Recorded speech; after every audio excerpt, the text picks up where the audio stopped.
Muito boa noite. Sempre bom estarmos juntos para estudar a palavra de Deus. Minha oração é que Deus fale profundamente ao nosso coração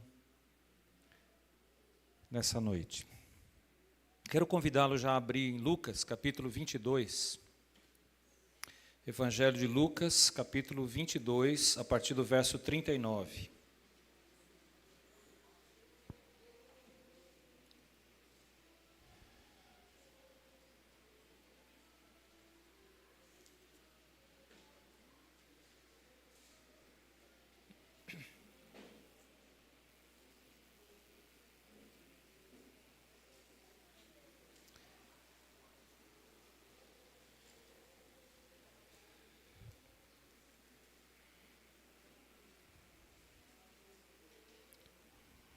Eu estou lendo na versão da NVI, mas todos podem acompanhar aí juntos. Verso 39. Como de costume, Jesus foi para o Monte das Oliveiras, e os seus discípulos o seguiram. Chegando ao lugar, ele lhes disse: orem para que vocês não caiam em tentação. Ele se afastou deles a uma pequena distância, ajoelhou-se e começou a orar. Pai, se queres, afasta de mim este cálice, contudo não seja feita a minha vontade, mas a tua. Apareceu-lhe então um anjo do céu que o fortalecia. Estando angustiado, ele orou ainda mais intensamente, e o seu suor era como gotas de sangue que caíam no chão. Quando se levantou da oração e voltou aos discípulos, encontrou-os dormindo, dominados pela tristeza. Por que estão dormindo? Perguntou-lhes. Levantem-se e orem para que vocês não caiam em tentação. Enquanto ele ainda falava, apareceu uma multidão conduzida por Judas, um dos 12. Este se aproximou de Jesus para saudá-lo com um beijo. Mas Jesus lhe perguntou: Judas, com um beijo você está traindo o Filho do Homem? Ao verem o que ia acontecer, os que estavam com ele lhe disseram: Senhor, atacaremos com espadas? E um deles feriu o servo do sumo sacerdote, decepando-lhe a orelha direita.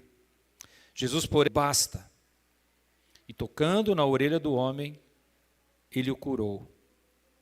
Então Jesus disse aos chefes dos sacerdotes, aos oficiais da guarda do templo e aos líderes religiosos que tinham vindo procurá-lo: estou eu chefiando alguma rebelião para que vocês tenham vindo com espadas e varas?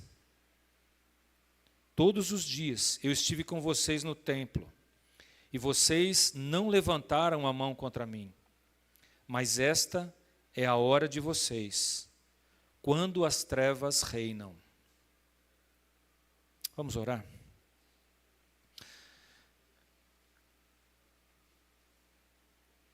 Senhor, a gente não consegue nem imaginar o nível de sofrimento de Jesus nessas horas. E como deve ser difícil, deve ter sido difícil, perceber que diante da luz do mundo, as trevas estavam reinando.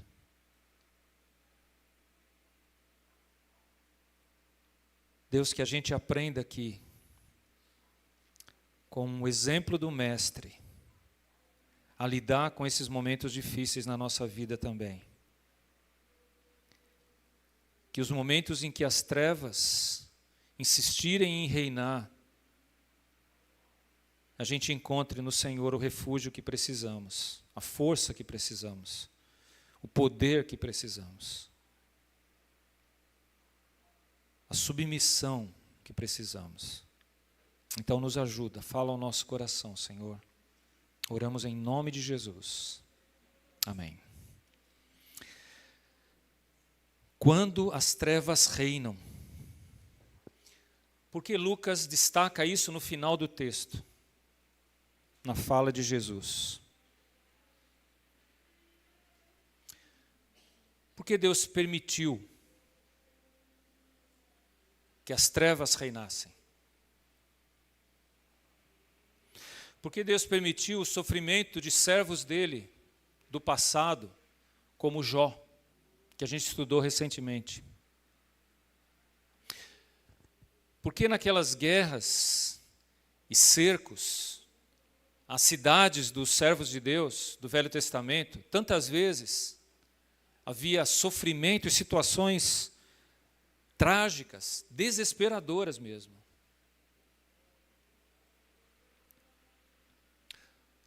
Por que Paulo foi preso e decapitado? Por que Pedro foi crucificado? E os outros apóstolos? Todos esses foram momentos em que as trevas reinaram. Tanto no Velho como no Novo Testamento.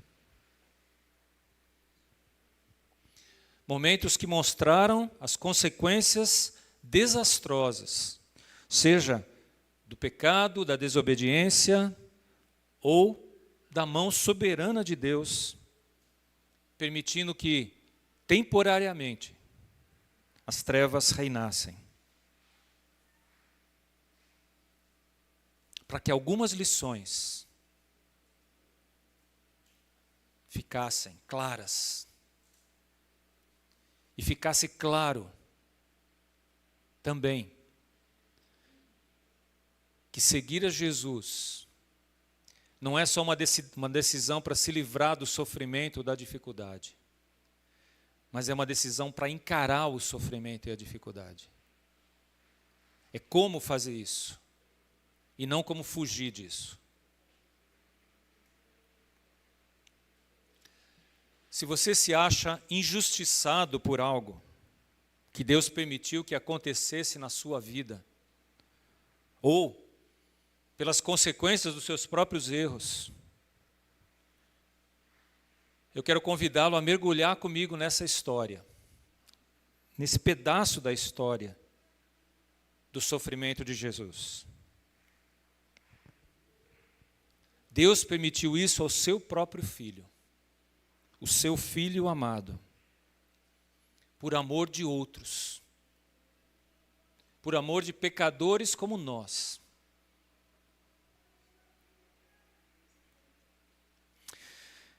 Na verdade, a gente está aqui diante de uma luta terrível que se aproximava.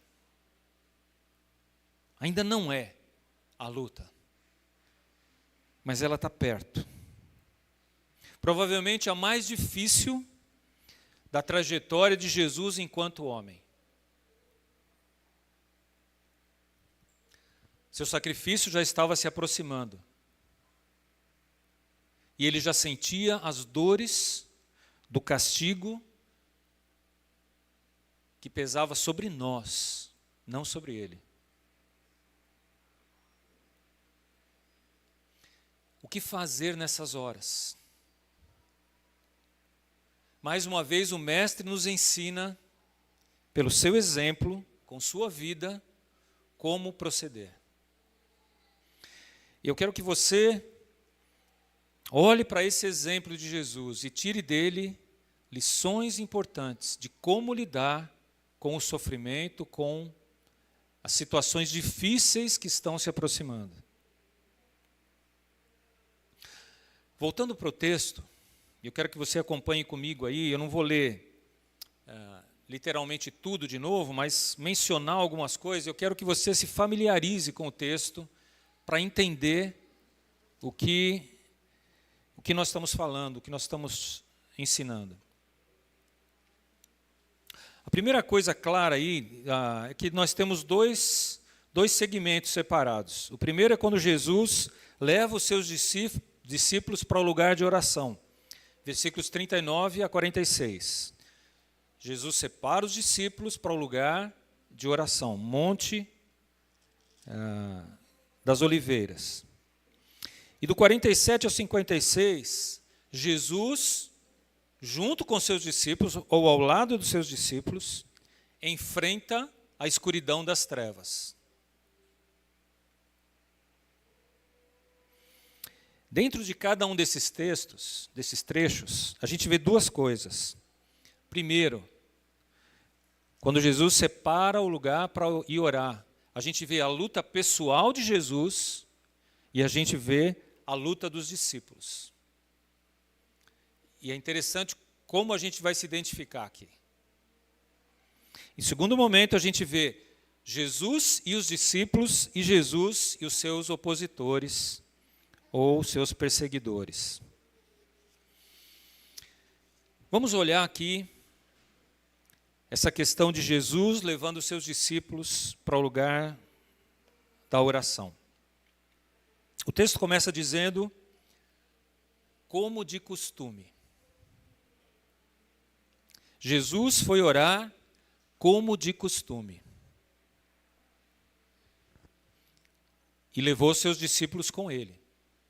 Era uma prática comum, rotineira, de Jesus sair com seus discípulos para esse lugar de oração, ou esse momento de oração.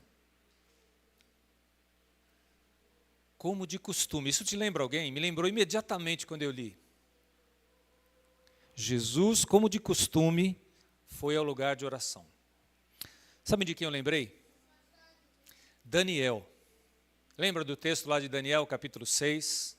Quando vem a ordem do rei que só deveria ser invocado o nome do rei, nenhum outro Deus deveria ser invocado. O texto lá diz claramente, como de costume, Daniel foi para o lugar de oração. Ele não se importou com a ordem das trevas, com o que estava para acontecer, com as ameaças que viriam. Ele foi para o lugar de oração. Diante de uma ameaça à sua vida, o refúgio de Daniel foi o lugar de oração.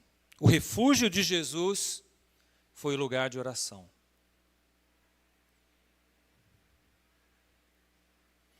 É interessante também observar os amigos de Daniel. A gente não tem literalmente essa afirmação. Mas se vocês lembrarem da história de Daniel, do livro de Daniel, vocês vão ver que em algumas situações, o rei tinha um sonho lá e tinha que ser revelado esse sonho. E aí a ameaça disse que não conseguisse revelar, iam matar todo mundo. E aí Daniel vai para os seus amigos e diz, vamos orar, pedindo para Deus, que Deus nos dê a revelação. Esses amigos também sabiam o caminho da oração. Eu queria comparar Daniel a Jesus, os amigos de Daniel aos discípulos. Os amigos de Daniel enfrentaram a fornalha. Daniel não estava com eles. Mas o que eles disseram lá? Olha, rei, se eu quiser nos lançar na fornalha, pode lançar. Nós não vamos adorar outra coisa a não ser o nosso Deus. Se Deus quiser nos livrar, bem. Se Deus não quiser, está bem também. Nós queremos ser fiéis a Ele. Havia uma convicção muito grande no coração desses amigos de Daniel, de que o mais importante era ser fiel a Deus. Deus ia fazer o resto da melhor forma. Não importavam as ameaças que viessem. Para mim, sem dúvida, esse é o segredo aqui do texto. Cultive uma vida de oração, de dependência de Deus, para que na hora da dificuldade, você faça como de costume.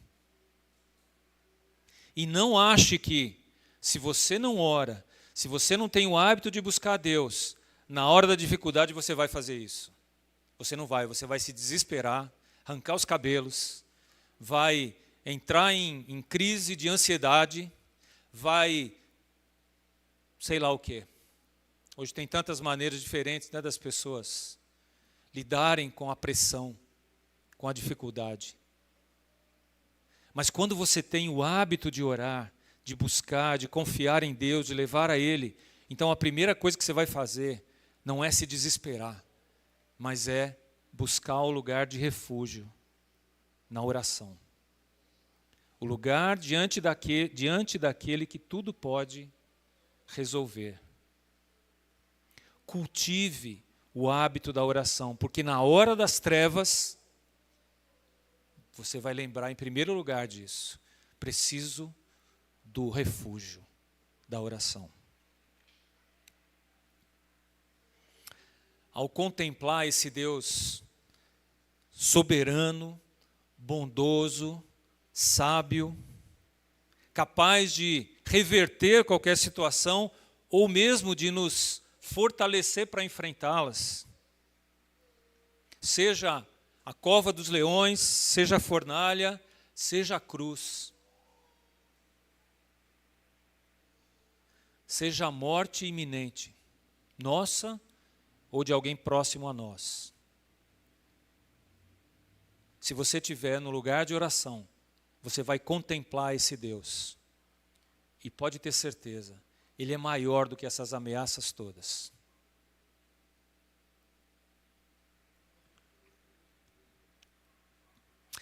Jesus alerta os seus discípulos. Ele diz: orem para que vocês não caiam em tentação. A gente conhece bem essa história, né? Em outros evangelhos, é dito inclusive 3 vezes que Jesus deixou os discípulos ali, se afastou para orar e voltou e pegou eles dormindo. Chamou a atenção deles, voltou para orar, voltou ali, lá estavam eles dormindo de novo. E a terceira vez a mesma coisa. Os discípulos não conseguiam ficar acordados. E aqui Lucas diz um detalhe muito importante que só ele fala.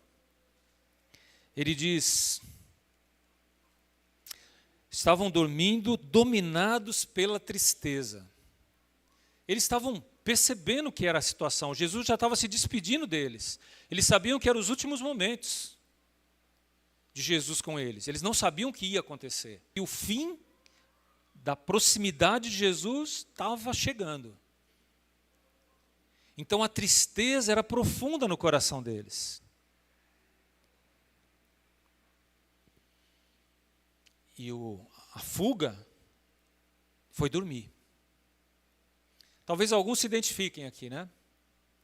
Diante da dificuldade, a fuga muitas vezes é dormir. Eu vou me trancar no meu quarto, eu vou tomar um remedinho aqui e vou dormir.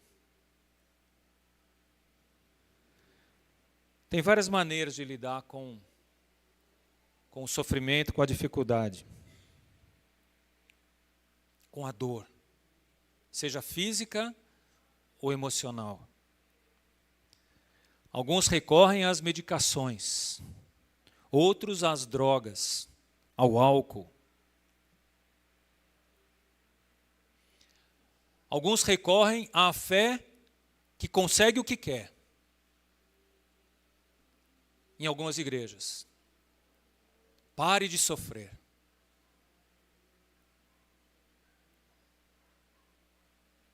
Droga. Isso tudo que eu falei é droga. Não é a palavra de Deus.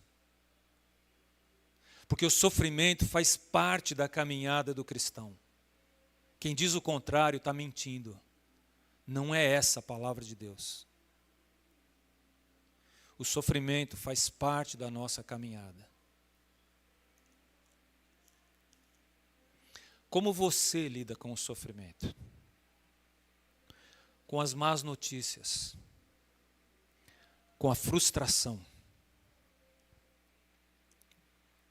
Vejamos com mais detalhes agora como Jesus fez no texto. A gente já viu que, em primeiro lugar, ele levou alguns para orar com ele. Olha, tem um lugar de oração, sim, mas ele levou alguns para estar com ele. Alguns próximos, íntimos. Ele levou, e o texto, em outros textos, diz claramente, estavam todos eles ali, menos Judas, ele levou-os para a oração. Afastou 3 deles, os mais próximos, pediu para orar especificamente por ele, e se afastou para orar.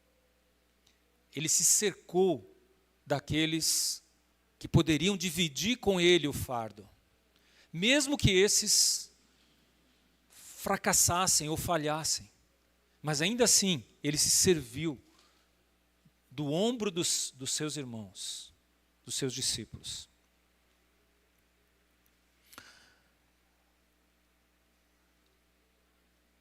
Ter algumas pessoas para orar junto é importante. Mas lembra que Jesus se afastou deles e foi orar só. A gente precisa aprender a orar só. Não é só, lógico que é muito bom orar junto, ter momentos de oração, ter reuniões de oração, ter pessoas próximas com quem você ora.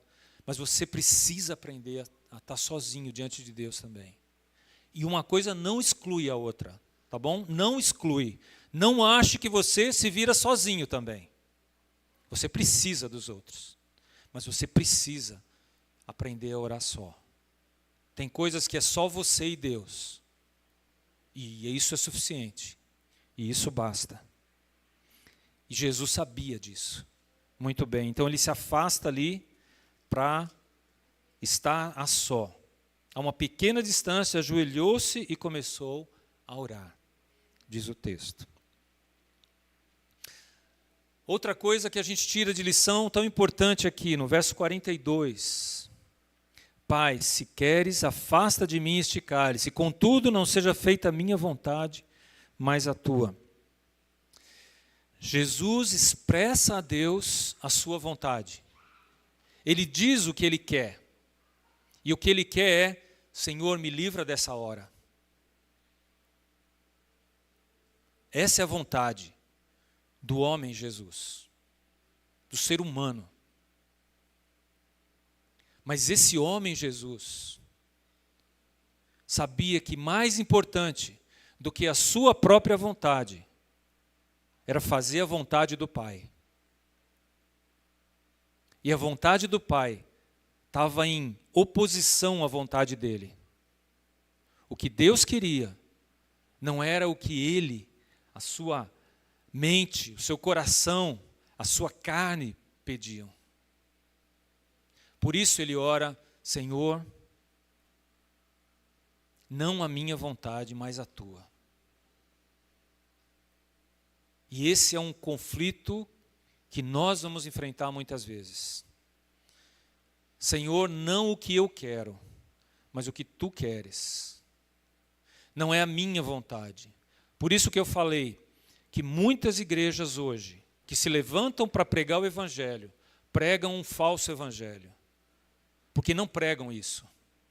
Não pregam dizendo, não a minha vontade, mas a tua. Pregam dizendo, Senhor, a minha vontade deve prevalecer. Porque eu sou filho de Deus. Jesus era realmente o filho de Deus. E ele diz o contrário. Por que a gente vai impor a Deus a nossa vontade?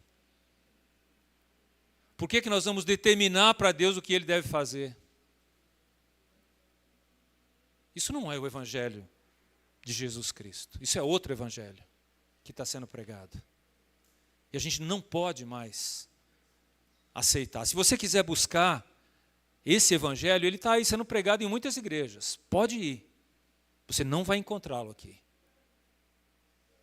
Porque esse é falso. Esse não passa no teste das Escrituras.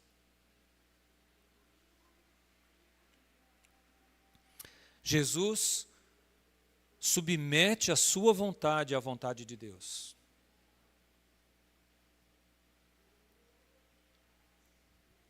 Vão ter momentos na vida da gente em que a gente vai ter que fazer isso. Muitas vezes, andando nos caminhos de Deus, a gente entende que Deus mudou a nossa vontade. A nossa vontade passa a ser a vontade dele. Mas tem outras vezes, não, que isso não vai acontecer. Em que a minha vontade vai dizer, para eu ir para tal lugar ou fazer tal coisa, e Deus diz não, não faça. E aí, a minha ou a vontade de Deus vai prevalecer? Será que a gente está disposto a morrer por amor a Cristo? Eu não estou falando de um sacrifício aí extremo.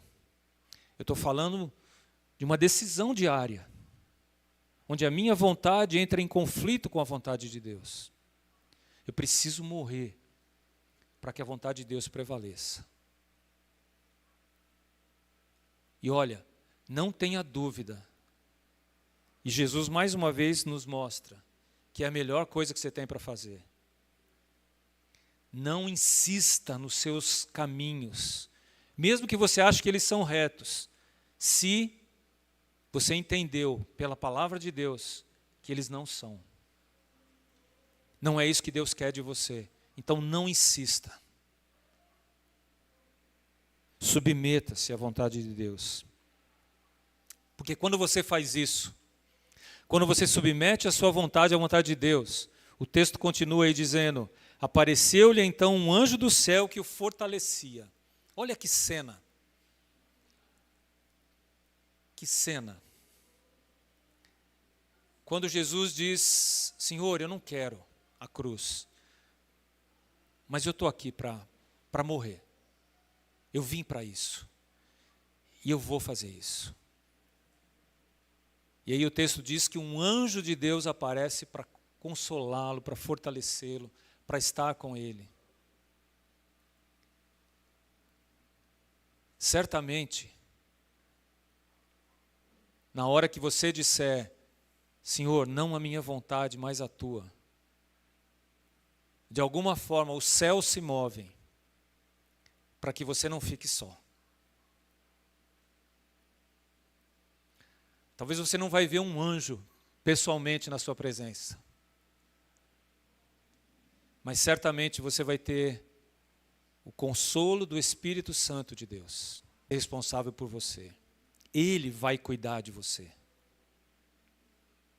Abra mão da sua vontade e Deus vai fazer a vontade dele e o poder dele prevalecer na sua vida.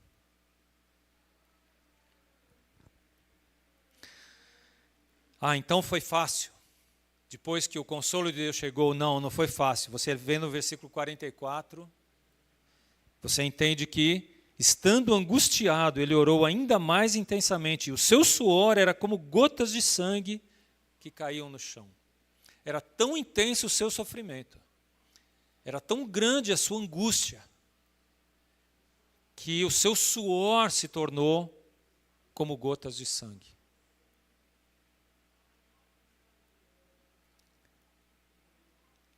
Não estou falando de algo que você vai dizer: Senhor, a minha vontade não mais a tua. Pronto, agora você vai escutar uma musiquinha e está tudo em paz. Não, a angústia continuou. Mas ele estava firme. Ele sabia o que ele ia fazer. Ele foi até o fim. E o que a gente precisa nessa hora é força, Senhor. Me dá força para perseverar. Me dá força para continuar, não desistir. Eu sei que o Senhor tem propósitos maiores do que eu enxergo.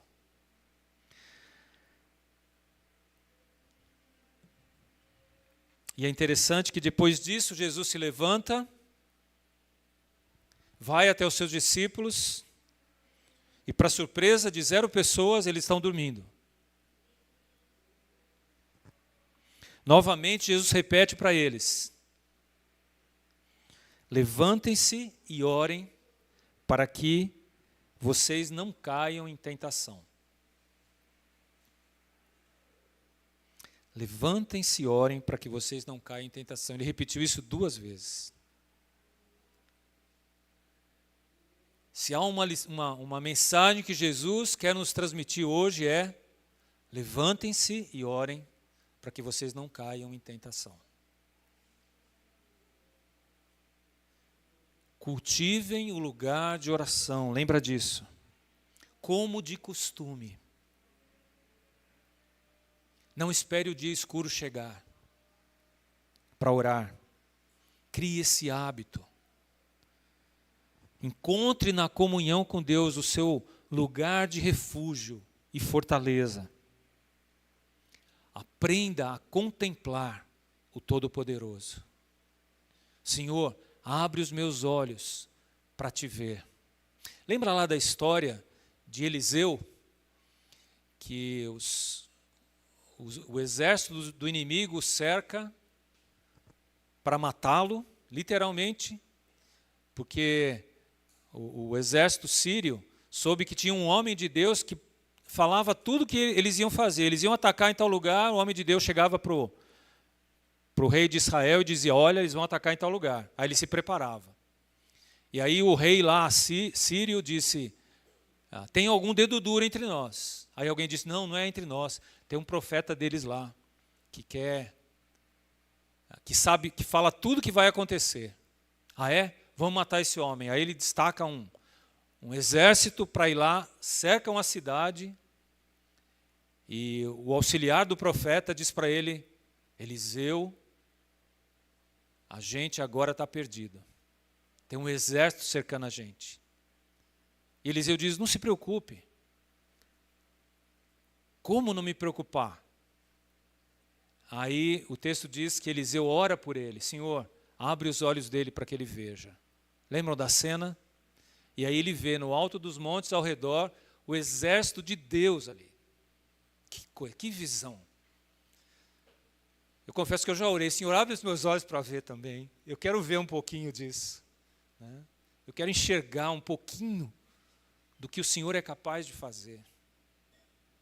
Então, quando a gente contempla o Senhor dos exércitos, é como a gente contemplar esse exército que o homem de Deus pediu para o seu servo ver. É na oração que os nossos olhos são abertos para contemplar quem é o nosso Deus. Quando o dia mau chegar, não se deixe abater pela tristeza ou pela frustração, mas persevera na oração. Confia nos planos de Deus. Eles são maiores, melhores do que os nossos. Mesmo que eles nos levem por caminhos que nós não escolhemos. Não era o que eu queria. Mas alegre-se em Deus. Senhor, é o que o Senhor quer. Me ajuda a experimentar do teu cuidado, da tua presença.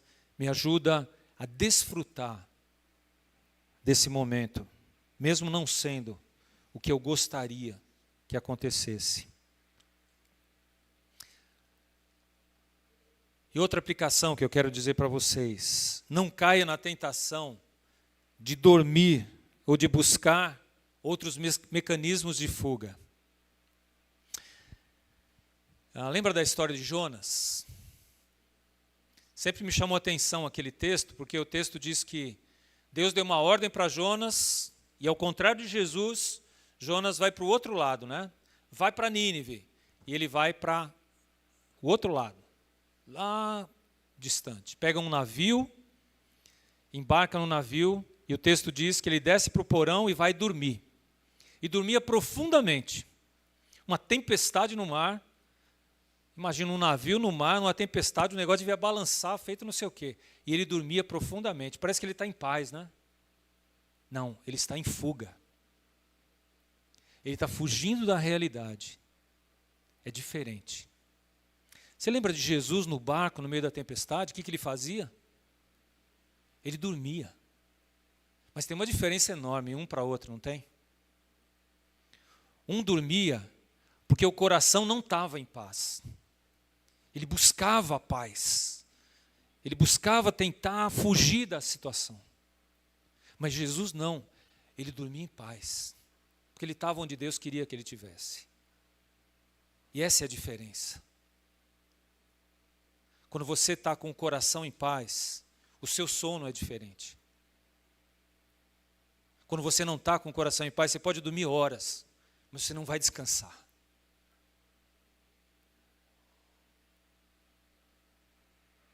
Não busque em outros subterfúgios aquilo que só em Deus você vai conseguir. Eu não estou falando aqui contra a medicação, não estou falando contra tratamentos, eu estou falando contra buscar nessas coisas a solução dos seus problemas. Essas coisas são paliativos, que podem te ajudar. Mas o que realmente vai curar o seu coração é estar na presença de Deus, no lugar de oração, derramando o seu coração lá. E aí a paz de Deus vai tomar conta do seu coração. Mesmo que a gente não entenda o porquê das coisas. O que menos importa nessa hora é por quê. O que mais importa é o Senhor que está aqui, é o Senhor que manda. E eu estou aqui porque o Senhor mandou. E segue a vida. Enfrenta, encara. A oração que se submete, porque confia em Deus, é o nosso refúgio e fortaleza em tempos de tribulação. O segundo momento do texto, Jesus com seus discípulos, os discípulos ao seu lado, enfrenta a escuridão das trevas. Essa é uma das narrativas mais carregadas de tristeza e pesar dos evangelhos. São momentos em que as trevas prevalecem. E tem isso? Tem. Tem momentos nas Escrituras, na história, na nossa vida, em que as trevas prevalecem. Jesus aqui é traído por um dos seus amigos, com uma demonstração de carinho, não é? Com um beijo. Imagina o seu amigo te abraçando para te entregar, para te denunciar. Nessa hora, os discípulos ficam absolutamente desorientados. Esqueceram a oração, esqueceram que era Deus, que Jesus era o Filho de Deus, que Ele era todo-poderoso. Esqueceram tudo. Puxaram a espada e resolveram fazer da sua maneira. Agora é a nossa hora, pensaram alguns fortões, né? Se desorientaram. Agir de forma impulsiva, de forma precipitada. Talvez a gente possa se identificar nessa hora, né?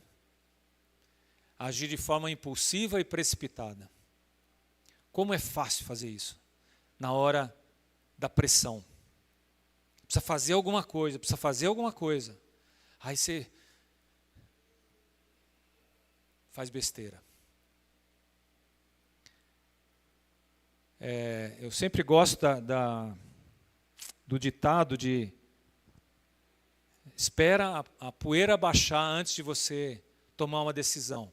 Espera para ter uma visão melhor da situação antes de agir. Se você está enfrentando uma grande luta, uma grande dificuldade, não tome decisões agora. Espera. Espera a poeira baixar. Espera o momento de lucidez chegar. Porque você não está lúcido. Várias vezes eu aconselho pessoas aqui. E normalmente as pessoas chegam para mim quando já está num ponto extremo de uma decisão que elas precisam tomar e já estão... Na verdade, a maioria chega com a decisão já tomada. Só para dizer, me apoia. Aí eu digo, não posso te apoiar. Mas eu já fiz. Pede perdão. Volta atrás. Está errado. Você está infringindo alguns princípios de Deus ao tomar essa decisão. É isso que você quer? E contra a vontade de Deus? Infelizmente, a maioria diz, sinto muito, não vou voltar atrás. Por isso eu digo, Na hora da pressão, não tome decisões precipitadas. Ah, mas era um sonho antigo. Por isso eu entrei nessa dívida. Por isso eu entrei nesse relacionamento. Por isso eu entrei nesse emprego.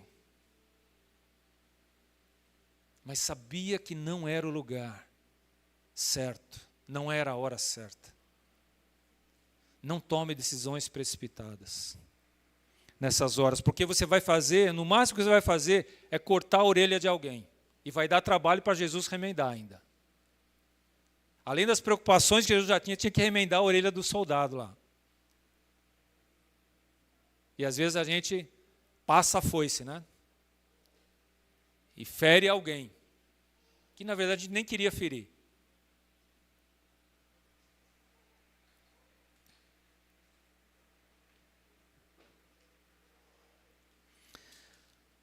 Jesus é preso como um criminoso perigoso. E essa é a hora quando as trevas reinam.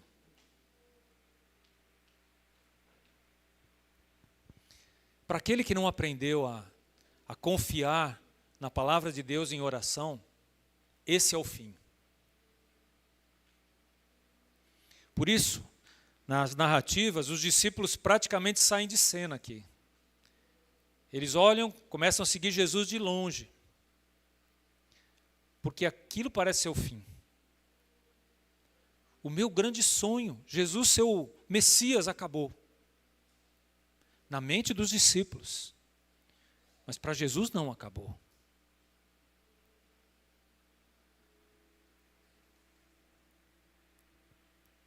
Para quem aprendeu a confiar na palavra de Deus em oração, esse não é o fim.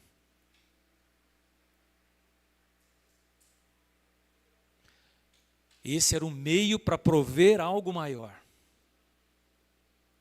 E é isso que nós vamos ver agora, em alguns textos que eu quero passear com vocês aí, nas Escrituras. Então, são textos conhecidos, mas eu quero ler com vocês. Filipenses capítulo 2, verso 8. Ao narrar que Jesus desceu dos céus para vir a esse mundo, a fim de cumprir uma missão,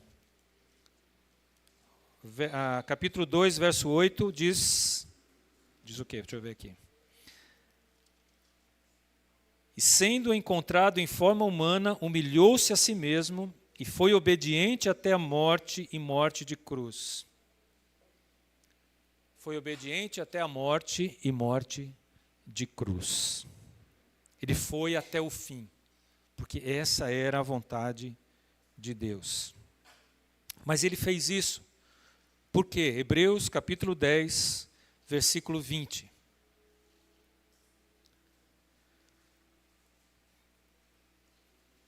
Hebreus 10, 20. Aliás, começar do 19.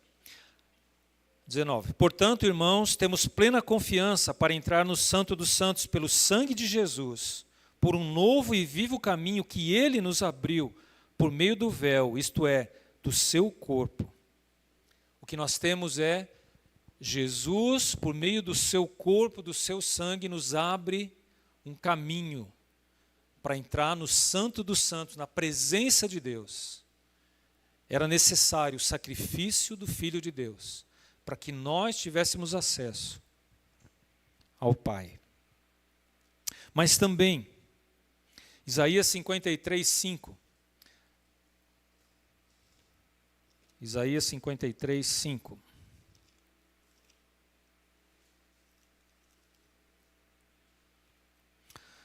Mas ele foi traspassado por causa das nossas transgressões, foi esmagado por causa de nossas iniquidades.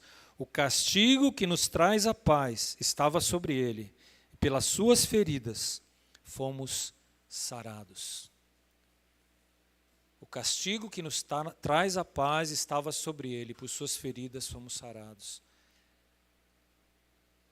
O que Jesus estava enfrentando era para que nós tivéssemos paz, para que as nossas feridas fossem curadas, para que nós tivéssemos acesso a Deus. E finalmente, Hebreus capítulo 5, voltando lá para Hebreus, verso 8, a partir do verso 8.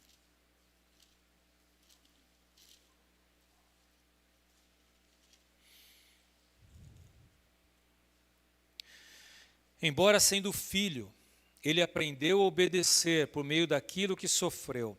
Eu fico impressionado com esse texto. Embora sendo filho de Deus, ele aprendeu a obediência pelas coisas que sofreu. Como é que eu vou aprender a obedecer a Deus? Quando a minha vontade entra em conflito com a vontade de Deus. Nessa hora eu vou ter que decidir. Ou eu aprendo, ou eu continuo ignorante do que é a vontade de Deus, do que é a obediência. A gente só vai aprender a obediência quando a gente tiver que negar a nossa vontade para que a dele prevaleça. E ele continua no texto. E uma vez aperfeiçoado, tornou-se a fonte da salvação eterna para todos os que lhe obedecem. Olha que coisa. Ele se tornou a fonte da salvação para quem? Para todos aqueles que o obedecem. Sabe, minha gente, às vezes a gente prega o evangelho pela metade, né? A gente sai pregando partes do evangelho para as pessoas. Pela graça de Deus, muitos compreendem, se rendem a Ele, mas muitas vezes a gente deixa de pregar o evangelho todo. E o evangelho todo diz, aquele que quer ser salvo, deve crer que Jesus é o Filho de Deus, que Ele morreu pelos nossos pecados, que Ele ressuscitou ao terceiro dia, e que Ele voltará. E muitas vezes a gente para aí. Mas o evangelho continua. E esse texto, por exemplo, ele diz, ele se tornou capaz de receber e de dar a salvação a todos aqueles que aprenderam a obedecê-lo. Ah, então você está dizendo que preciso obedecer para ser salvo? Não, o que eu estou dizendo é que aquele que é salvo aprende a obedecer. Aquele que entendeu a graça e o amor de Deus na sua vida, quer obedecer. Quer sujeitar a sua vontade à de Deus. Vem cá, você que está vindo na igreja, é membro, ou frequentador, ou se diz crente, você obedece a Deus? Ah, eu falho. Eu também. A sua vontade é a vontade de Deus. Ou você decide ir do seu jeito, da sua maneira. Você está nessa igreja porque você gosta daqui. Eu não quero que você esteja na igreja porque você gosta daqui. Eu quero que você esteja na igreja porque você está obedecendo a Deus aqui. Se você está aqui para obedecer a Deus, você está no lugar certo. Agora, se você está aqui só porque você gosta, então não é o lugar para você. Tem outras coisas muito mais gostosas aí para fazer. Tem sorvete daquele lado, pizza daquele outro. Tem igreja que fala tudo que você quer ouvir naquele outro. Pode ir. Aqui a gente está para obedecer a Deus. Fazer a vontade dEle, desfrutar dEle. E não porque é gostoso. Jesus é o nosso sumo sacerdote. Nosso? Nosso de quem? De todos aqueles que decidem obedecê-lo. Andar com Ele, por Ele, para Ele. Eu acho que a igreja perdeu o poder de ser sal da terra e luz do mundo, porque deixou de ouvir mensagens assim. Deixou de obedecer a Deus em muitas situações. Então a gente obedece só naquilo que a gente quer e não naquilo que Deus manda e quando Ele manda. O peso da tristeza fica no ar quando as trevas reinam. Mas o nosso refúgio é confiar na vontade soberana de Deus. Concluindo aqui.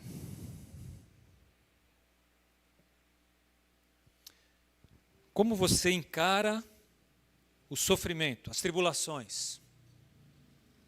Como você se comporta quando as trevas reinam? Na sua vida ou no seu entorno?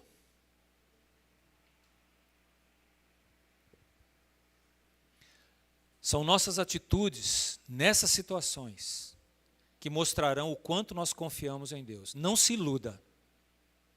Não é na hora que está tudo bem. É na hora que o conflito acontece.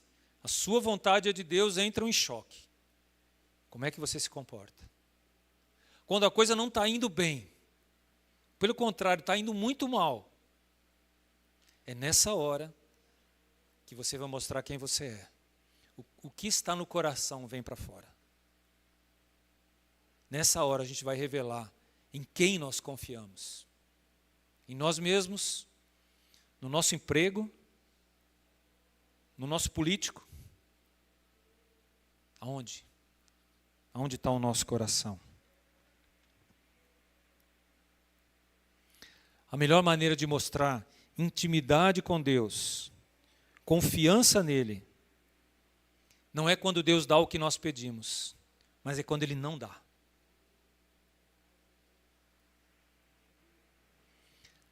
É quando nos satisfazemos na resposta dEle, mesmo que não seja o que nós queremos.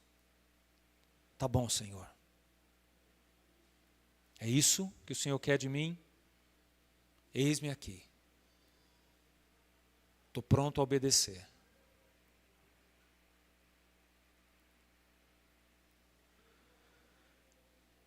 Eu quero voltar lá para os apóstolos. Diante do reinar das trevas, o que os apóstolos fizeram? Correram.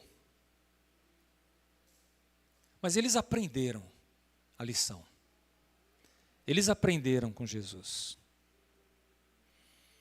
Vocês sabem qual é o fim dos apóstolos? A maioria deles por tradições, a gente sabe. Alguns escritos antigos, mas mostra que todos eles morreram martirizados, com exceção de João, que ainda a gente não sabe exatamente, mas todos morreram martirizados. Alguns crucificados, outros decapitados, apedrejados, flechados, queimados. Esse foi o fim dos apóstolos. Quando as trevas reinam. Mas e daí que as trevas reinam? A vida não termina aqui. A gente não está aqui para sermos homens e mulheres bem-sucedidos. A gente está aqui para ser servo de Deus. Porque a nossa recompensa vem do céu. Está lá, não está aqui. Eu vou ser fiel, não porque eu vou ganhar aplausos quando eu morrer, mas porque o meu nome está escrito no livro da vida. E eu vou viver para sempre com o meu Deus, com esse que deu a vida por mim, que foi até o fim. É por isso que eu estou aqui. É por isso que a gente vai enfrentar as trevas. Porque não vai terminar em trevas, vai terminar em luz.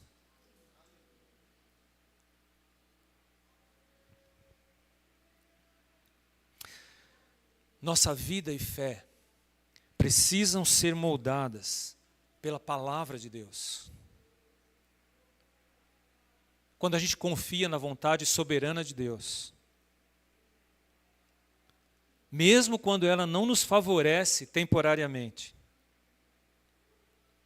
mas a gente sabe, no tempo certo, Deus a transformará em bênção, para nós ou para outros.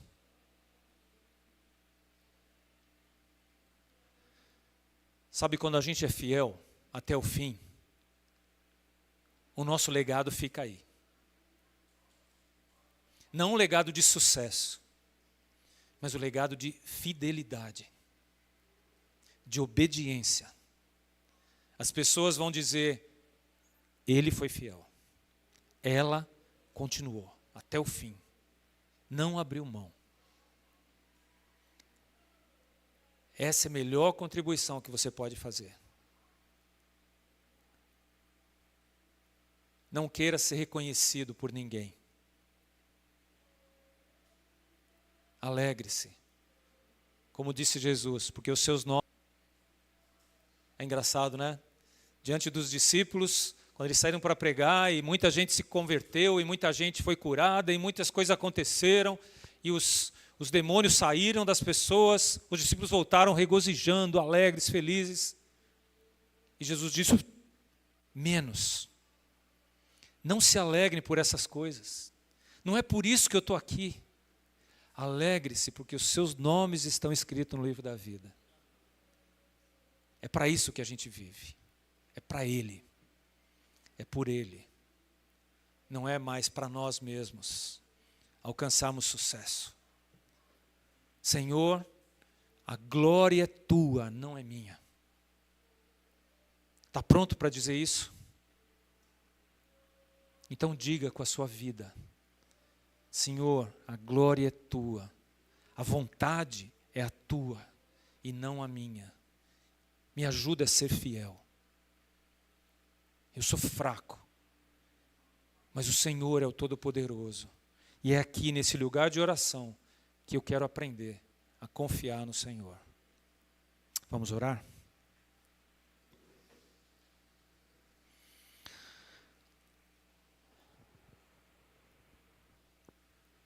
Muito obrigado, Senhor, porque o Senhor é o nosso modelo, o nosso exemplo. O Senhor foi até o fim, até a cruz, por amor a nós. Nos ensina, Deus, a sermos fiéis também.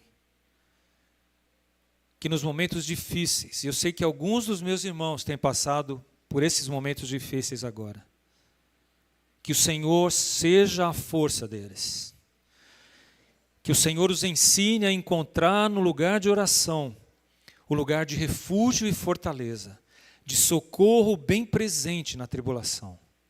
Então sustenta a vida dos meus irmãos e permite que o legado que eles deixem aqui seja o legado de apontarem para o Senhor, como a fonte da alegria verdadeira, do regozijo, a fonte da força, do poder de enfrentar situações, sempre com um sorriso no rosto, não com desespero, mas sempre confiantes de que em algum momento, em alguma hora, o Senhor vai mudar isso. Seja aqui, seja na eternidade. Obrigado por nos dar essa certeza, Senhor. Que essa certeza invada o coração de cada um dos meus irmãos. É a nossa